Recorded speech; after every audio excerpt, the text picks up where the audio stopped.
नमस्कार. Global online मराठीमध्ये आपल्या सर्वांचं स्वागत आहे. आजच्या व्हिडिओमध्ये आपण बघणार आहोत RTM नागपूर युनिव्हर्सिटी पेट 2021साठी रिसर्च मेथडॉलॉजी टॉपिकवर प्रॅक्टिस क्वेश्चनचा भाग 7. याआधी आपण प्रॅक्टिस क्वेश्चन्स बघत आलेले आहे. आपला टॉपिक कव्हर झाल्यानंतर आपण सराव प्रश्न करतोय, कारण जास्तीत जास्त सराव आपल्याला कुठलीही एक्झाम क्लिअर करण्यासाठी आवश्यक असतो. म्हणून आपण सराव प्रश्न या सिरीजद्वारे घेत आहोत. व्हिडिओ सिरीजद्वारे प्रॅक्टिस क्वेश्चन्स घेत आहोत. त्याआधी जे स्टुडंट्स RTM नागपूर युनिव्हर्सिटी पेट 2021साठी रजिस्टर केलेलं आहे, ज्यांनी त्यांच्यासाठी एक चांगली गोष्ट अशी आहे की आम्ही त्यांच्यासाठी पेपर पॅटर्न प्रमाणे टेस्ट सिरीज अवेलेबल केलेले आहे. म्हणजे 5 टेस्ट या जनरल ॲप्टिट्यूडवर केलेल्या आहेत आणि 10 टेस्ट या रिसर्च मेथडॉलॉजीवर केलेल्या आहेत. जास्तीत जास्त तुमचा सराव व्हावा यासाठी ही टेस्ट सिरीज आम्ही घेऊन आलो आहोत, खास या पेट एक्झामसाठी. ज्या स्टुडंट्सने पेट एक्झामसाठी रजिस्टर केले नाही आहे त्यांच्यासाठी एक सूचना अशी आहे की 8 तारीख ही शेवटची आहे नागपूर युनिव्हर्सिटी पेट एक्झामसाठी रजिस्ट्रेशनची, आणि हार्ड कॉपी सबमिट करण्याची 15 तारीख ही शेवटची तारीख आहे. ज्यांनी रजिस्ट्रेशन केलं नसेल त्यांनी लवकरात लवकर रजिस्ट्रेशन करून घ्या. एक्झामची डेट अजून कळालेली नाही आहे, पण लवकरच ही एक्झामची डेट आपल्याला समजेल. पण त्याआधी आपल्याला अभ्यास करणं गरजेचं आहे. त्यासाठी टेस्ट सिरीज तुम्हाला मदत करणार आहे. 5 टेस्ट जनरल ॲप्टिट्यूडवर, 10 टेस्ट रिसर्च मेथडॉलॉजीवर, शिवाय सोबत नोट्स इंग्लिश आणि मराठी दोन्ही लँग्वेजमध्ये. टेस्ट सिरीज सबस्क्राईब केल्यावर तुम्हाला एक लिंक मिळणार आहे. त्या लिंक थ्रू तुम्ही टेस्ट सॉल्व करू शकता. कितीही वेळेस तुम्ही ही टेस्ट देऊ शकता. म्हणून ही सराव करण्यासाठी टेस्ट सिरीज तुम्हाला खूप उपयोगी पडणार आहे पेट एक्झाम क्लिअर करण्यासाठी. ही टेस्ट सिरीज सबस्क्राईब करण्यासाठी फक्त दिलेल्या व्हॉट्सअप नंबरवरती मेसेज करायचा आहे आणि याची फीस फक्त 499 रुपये आहे. लवकरात लवकर टेस्ट सिरीज सबस्क्राईब करा, जेणेकरून तुमच्या अभ्यासाला सुरुवात होईल. सुरू करूया आजच्या पहिल्या प्रश्नाला. A hypothesis is not always necessary in dash dash studies. Dash dash अभ्यासासाठी गृहीतक आवश्यक असेलच असे नाही. कोणत्या स्टडीसाठी गृहीतक म्हणजे हायपोथेसिस आवश्यक नाहीत, असा हा प्रश्न आहे थोडक्यात. तर आपल्या ऑप्शन्स आहेत नॉर्मेटिव्ह प्रमाणीभूत, कोरिलेशनल सहसंबंधात्मक, एक्सपेरिमेंटल प्रयोगाधिष्ठित आणि हिस्टॉरिकल ऐतिहासिक. तर याचं ऑप्शन जे आहे ते आपलं करेक्ट आन्सर जे आहे ते हिस्टॉरिकल ऐतिहासिक.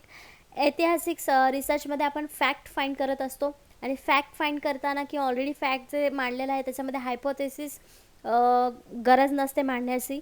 म्हणून इथे हिस्टॉरिकल रिसर्चमध्ये हायपोथेसिस मांडण्याची गरज नसते असं आपण म्हणू शकतो. Next question.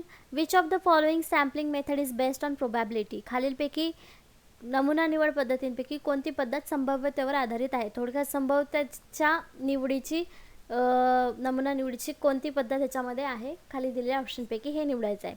आपले ऑप्शन्स आहेत जजमेंट सॅम्पलिंग, निकषाधारित नमुना निवड, स्ट्रॅटिफाईड सॅम्पलिंग स्तरित नमुना निवड, कोटा सॅम्पलिंग प्रमाण नमुना निवड, अँड कन्व्हिन्स सॅम्पलिंग म्हणजे सुगम्य नमुना निवड. तर याचं करेक्ट आन्सर जे आहे ते बी आहे, स्ट्रॅटिफाईड सॅम्पलिंग म्हणजे स्तरित नमुना निवड. आपल्याला माहिती आहे प्रोबॅबिलिटी सॅम्पलिंगमध्ये simple random sampling, systematic sampling, stratified sampling आणि क्लस्टर सॅम्पलिंग हे मेथड्स आहेत वेगवेगळ्या संभाव्यतेवर आधारित, म्हणजे प्रोबॅबिलिटीवरती बेस्ड या पॅटर्न्स आहेत किंवा मेथड्स आहेत सॅम्पलिंग निवडण्याचे.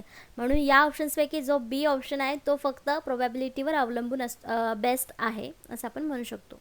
Next question. Field study is concern with. क्षेत्रीय अभ्यासाशी खालीलपैकी कोणती गोष्ट निगडीत आहे. आपले ऑप्शन्स आहेत रिअल लाईफ सिच्युएशन प्रत्यक्ष वस्तुस्थिती, doing laboratory studies in outdoors प्रयोगशाळेतील परंतु बाहेर केलेला अभ्यास, एक्सपेरिमेंटल अप्रोच प्रायोगिक दृष्टिकोन, कलेक्टिव्ह सिलेक्टिव्ह डेटा निवडक माहिती संग्रह. त्याचं करेक्ट आहे ते आहे ए रिअल लाईफ सिच्युएशन प्रत्यक्ष वस्तुस्थितीवरती आधारित जो स्टडी असतो त्याला फील्ड स्टडी असं म्हणू शकतो. फील्ड स्टडी रिअल सिच्युएशनशी आहे रिलेटेड, कारण आपण लॅबोरेटरीमध्ये जरी अभ्यास केला तरी ते आपल्या वस्तूशी आपल्या रिअल लाईफशी निगडीत असतो. आपण जे प्रयोग करतो आहे स्वतः करतो आहे त्यावेळेस ते रिअल लाईफशी होऊ शकतं निगडीत, म्हणून ते फील्ड स्टडी आहे. तसंच ऑब्झर्वेशन करून केलेला कुठलाही स्टडी असेल, आपण स्वतः आपल्या लाईफमध्ये ऑब्झर्वेशन करतो आहे म्हणजे ती एक फील्ड स्टडी होणार आहे. म्हणून याला आपण असं म्हणू शकतो की रिअल लाईफ सिच्युएशनशी निगडीत असणारी कुठलीही गोष्ट जी आहे ती फील्ड स्टडी असं आपण म्हणू शकतो. नेक्स्ट क्वेश्चन बघूया. One of the following is reference management software. खालीलपैकी कोणते एक डॅश डॅश ही संदर्भ सूची व्यवस्थापन संगणकीय आज्ञा प्रणाली आहे. थोडक्यात एक सॉफ्टवेअर आहे जी संदर्भ सूची बनवण्यात किंवा व्यवस्थापन करण्यामध्ये मदत करते. ते कोणतं आहे असं विचारलेलं आहे. आपले ऑप्शन्स आहेत एंड नोट, टर्निटाईम, कॉपीस्केप, वायपर. त्याचं करेक्शन आहे एंड नोट. एंड नोट हे जे एक सॉफ्टवेअर आहे ते संदर्भ सूची व्यवस्थापन करण्यासाठी वापरलं जातं. हे आपल्याला लक्षात ठेवायचं आहे की एंड नोट हे सॉफ्टवेअरचं नाव आहे जे मॅनेजमेंट करतं रेफरन्स लिस्ट बनवण्यासाठी.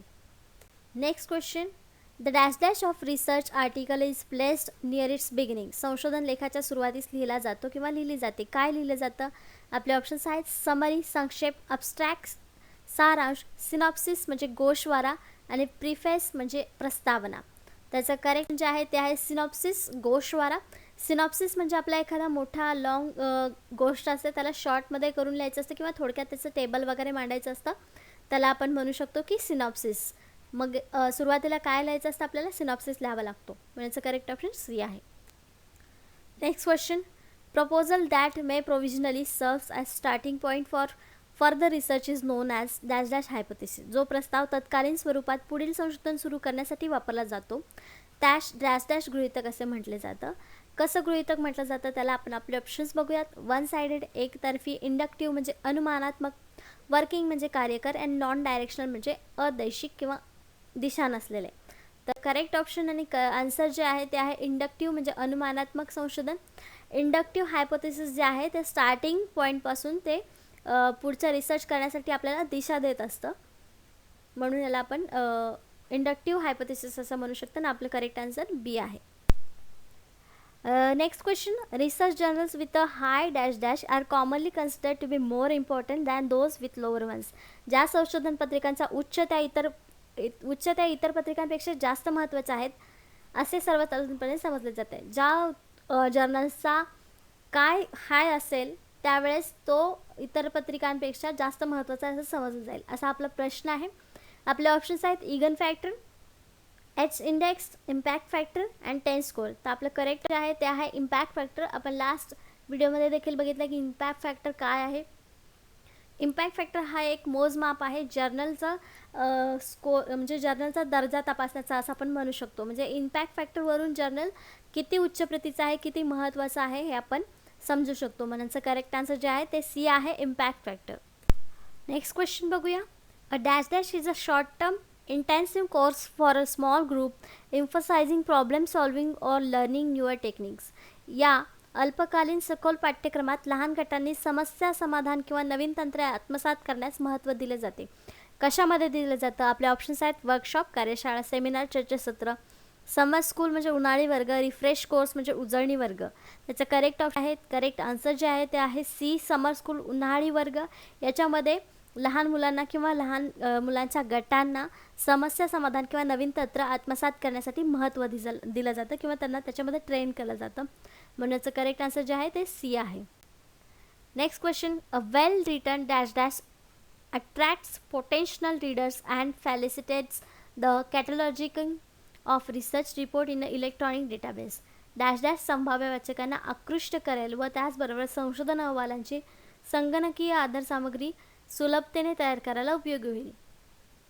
असं कुठली गोष्ट आहे जी वाचकांना अट्रॅक्ट करेल आणि त्याचबरोबर संगणकीय आधार सामग्री सुलभतेने तयार करण्यास उपयोगी होईल? तर काय असणार आहे आपलं ऑप्शन्स बघूया. टायटल म्हणजे शीर्षक, समरी संक्षेप, अब्स्ट्रॅक्ट म्हणजे सारांश आणि सिनॉप्सिस म्हणजे गोषवारा. तर या प्रश्नाचं करेक्ट जे आहे ते आहे अब्स्ट्रॅक्ट सारांश. सारांश जो असतो तो वाचकांना अट्रॅक्ट करत असतो पूर्ण आपला रिसर्च वाचण्यासाठी किंवा आपलं जे काही लिखाण आहे ते वाचण्यासाठी किंवा अहवाल देखील आपल्याला उपयोगी लोकांना पडत असतो. तो कशावरून समजतो? तो अब्स्ट्रॅक्टवरून. अब्स्ट्रॅक्ट आणि सिनॉप्सिसमध्ये फरक काय? तर सिनॉप्सिस जो असतो तो आपल्या पूर्ण गोष्टीचा सारांश असतो, जो छोट्या टेबल्समध्ये किंवा लिस्टमध्ये किंवा अशा छोट्या रूपांमध्ये लिहिला जातो. पण अब्स्ट्रॅक्ट काय असतो? आपल्या मोठ्या गोष्टीचा किंवा मोठ्या रिसर्चचा थोडक्यात लिहिलेला सारांश असतो.